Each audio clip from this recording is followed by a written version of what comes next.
Hi everyone, it's Grace. Welcome back to my channel.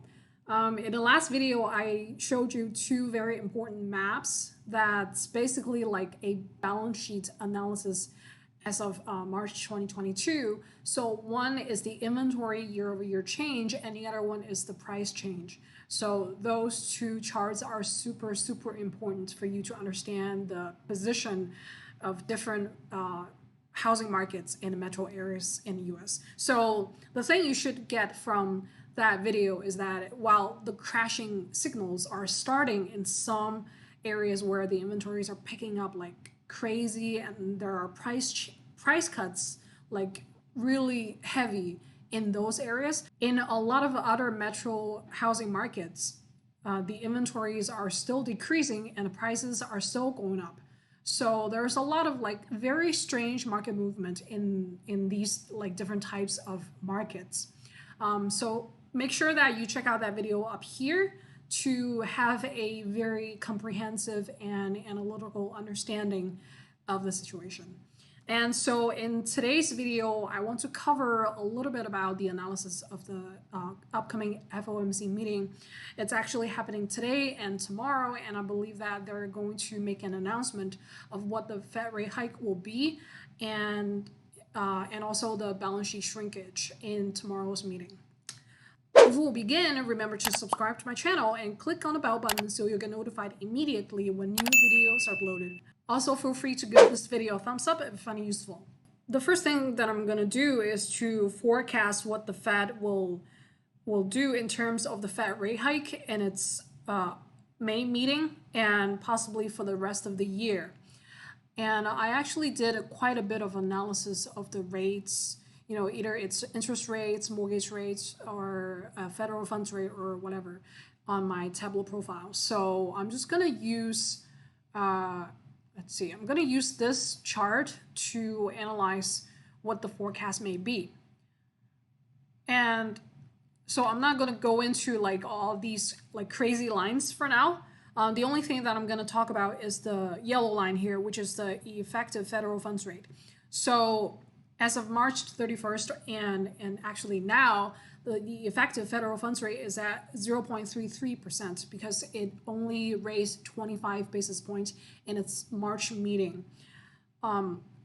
So one thing that you should know is that the Fed is saying that it should get to the neutral zone as soon as possible by the end of this year. And the neutral zone is the target rate of Fed funds rate of 2 to 2.5%. So I take that it will not raise beyond that. So let's just be conservative and say that it's going to raise to 2.5%. And so when we're looking at the number of times that's left to raise the rates, let's just go to the FOMC meeting and we can take a look at this meeting schedule that it only has like six time left for the rest of this year. So, you know, either it's raising 25 basis point or 50 basis point, it needs to go from 0.33% to 2.5%. Now, if we're assuming that it's raising 50 basis point each time of these meetings, it's going to go above 3%. So that's just not realistic. And not compatible with its neutral zone target rate. So what I'm seeing is that it doesn't need all these 6 times if it's raising 50 basis point each of these 6 times to go to 2.5%. As a matter of fact, it only needs 4 times to go to the target range. So I think that at some point, it may raise 50 basis point, and in other meetings, it will only raise 25 basis point. So those increments, whether it's 50 basis point first, 25 basis point later, or reverse, it's not going to change dramatically from this range and this increment. All you need to know is that its target goal of the federal funds rate is not going to surpass 2.5% by December of this year. All right. So the next thing that I want you to look at, let's go back to this chart again. So I'm just going to use the 2019 and 2008 period to use it as a reference to show you what the Fed is trying to do with the federal funds rate. So by the end of 2020, by the end of 2022, we're going to see the federal funds rate raised to like possibly 2.5%, which is similar to 2019. And my forecast is that it's not going to stay there for a horizontal period for a year or two. Horizontal means that it's going to stay at 2.5%, not increase, not decrease, and just stay there. I don't see that happening because the primary goal for the Fed right now is to control the inflation, right? To reduce the inflation rate, reduce the CPI or PCE indicators so that the economy is more stable. I actually see it going from 0.33% to 2.5% and then to 5% in a row. So it's probably going to raise rates again starting from January 2023 to the end of 2023. So that's what I think it's trying to do right now. And if we go back to the FOMC meeting schedule, so every year there are eight meetings. So next year we're also going to see a total increase of 2.5%, either through 50 basis point or 25 basis point increment. So those increments are not going to change dramatically. As a side analysis, I also want to use the 1980s as kind of like a counter reference to the Fed rate hike pattern that we're having now. So there's a general rule that you need to understand when you're looking at these rate patterns is that the rate increase and decrease is like a cycle. So we know that in this contractionary economic period, the Fed is increasing rates, but at some point it has to decrease back down again. So you know for a fact that after it's increasing, it has to decrease. That's just how the economic cycle works. And if we're looking at the 1980s period, that's where the Volcker crash appeared. So the rate hike pattern in this period is very, very disruptive. Its rate hike pattern can increase from like 10% to 13% to 17%. And then after that, it decreased back to 9%, like kind of like an overnight phenomenon. And then afterwards, it has to go back up again. So this shows that the rate hike pattern has to be paired with a rate decrease pattern in order to understand the economic cycle. So it doesn't really make much sense for the Fed to increase and decrease just to bring down the inflation, because it's going to introduce a lot of unnecessary disruptions of the market, of the financial situation of the whole economy right now. So I don't see that. I don't see the Volcker crash occur in 2022 or 23. And then let's move on to talk a little bit about the bonds market and the mortgage rate. So in my last video, I include these two charts to talk about some of the housing markets that are acting more like the bonds market right now as the Fed funds rate starts to hike. I think that those markets are more like the bonds market instead of the stock market because the mortgage rate is reactive to the treasury yield and the bond yields curve.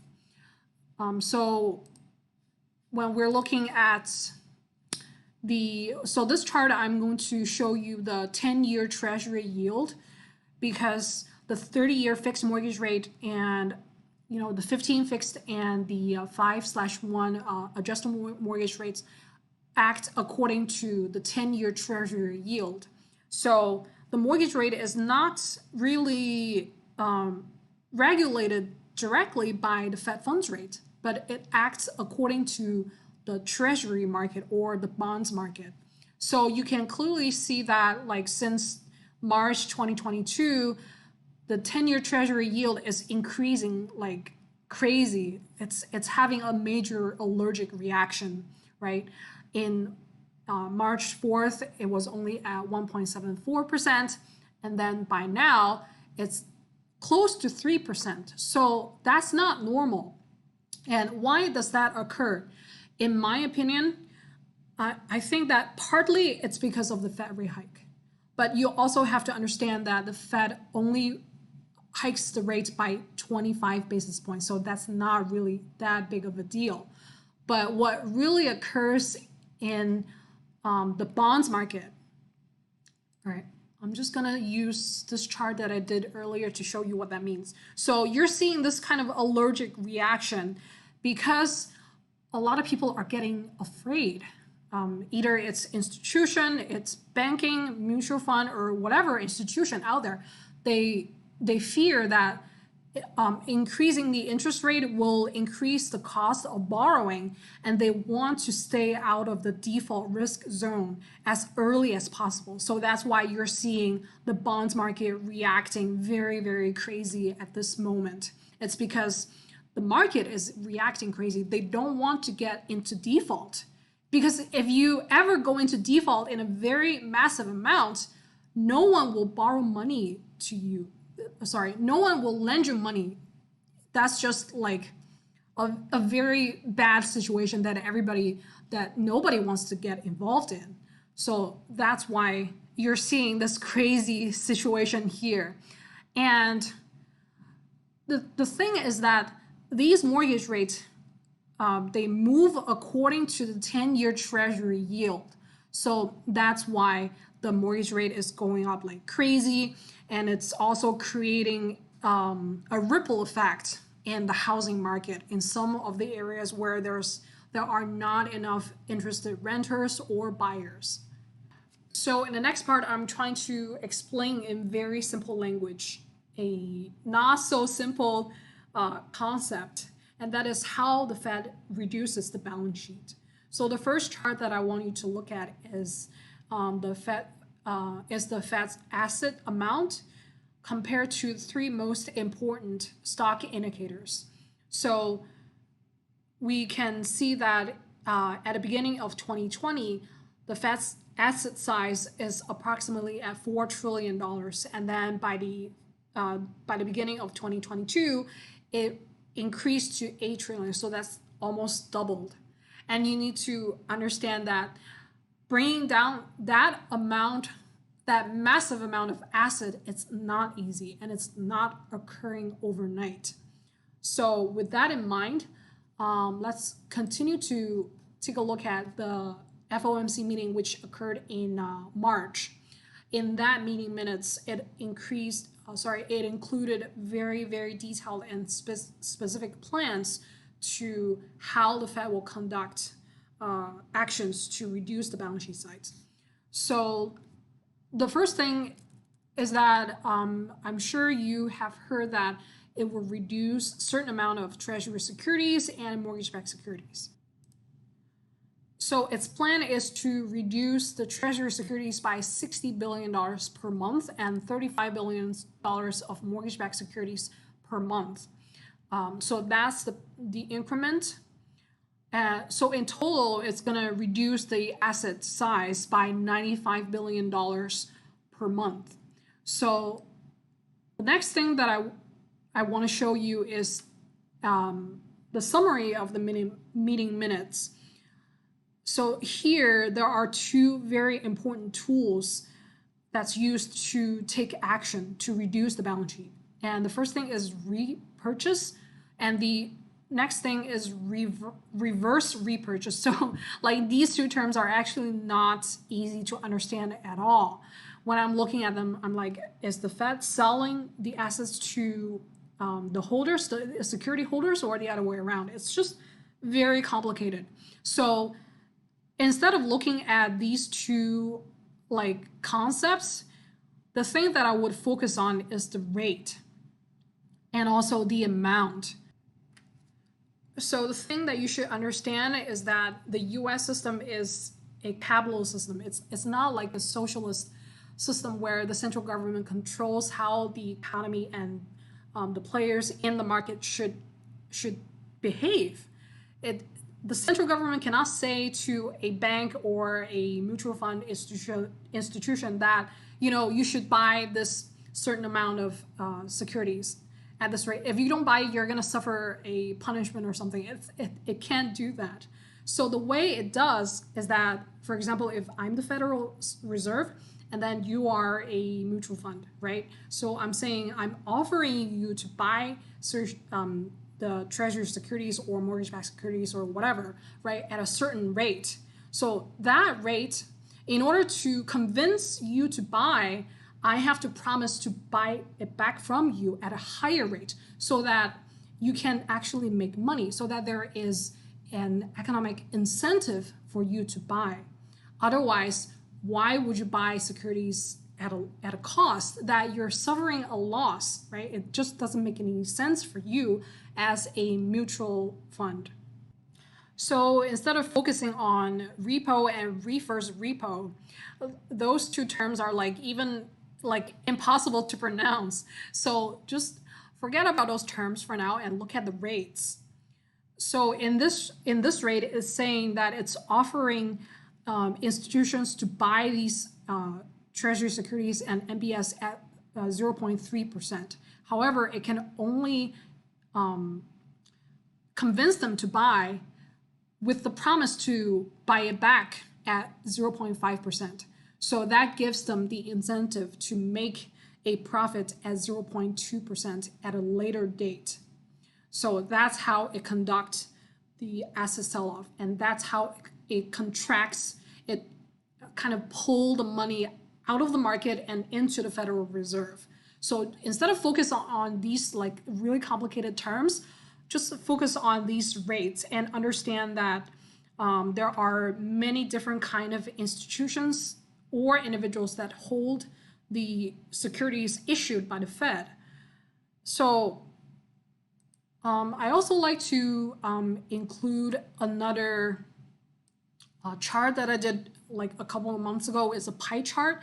So this tells me what kind of institutions hold the treasury securities issued by the Fed. So you can see that there are foreign governments, there are state governments, monetary institutions, banks, mutual funds, pension funds, individuals, or in other kind of entities. So what you're saying is that the Fed cannot tell these institutions what they can or cannot do. They have their own free will. So in order to provide the economic incentive for them to buy, you have to give them a profit, so it's kind of like an economic profit for them to conduct that behavior, and that triggers the asset sell-off. And that's how the Fed reduces its balance sheet. So let's go back to this chart again. Assume this is just an assumption because I don't know how much asset the Fed is trying to shrink. Assuming that it's trying to go back to the pre-pandemic level, meaning that it's trying to shrink the asset from $8 trillion to $4 trillion. So that's trying to sell $4 trillion of treasury securities and mortgage-backed securities to these institutions. And it doesn't happen overnight. It has to convince them to do it one by one or step by step. So it's not going to occur overnight. And if we're taking the $95 billion of increment, so basically I'm just doing a calculation to see how long does it take to contract $4 trillion of the Fed's balance sheet, right? So it approximately takes about 3.5 years at the pace of $95 billion per month. So what you're going to see is that it contracts in a very organized manner. However, the actual amount has to depend on the market, has to depend on these different players in the market.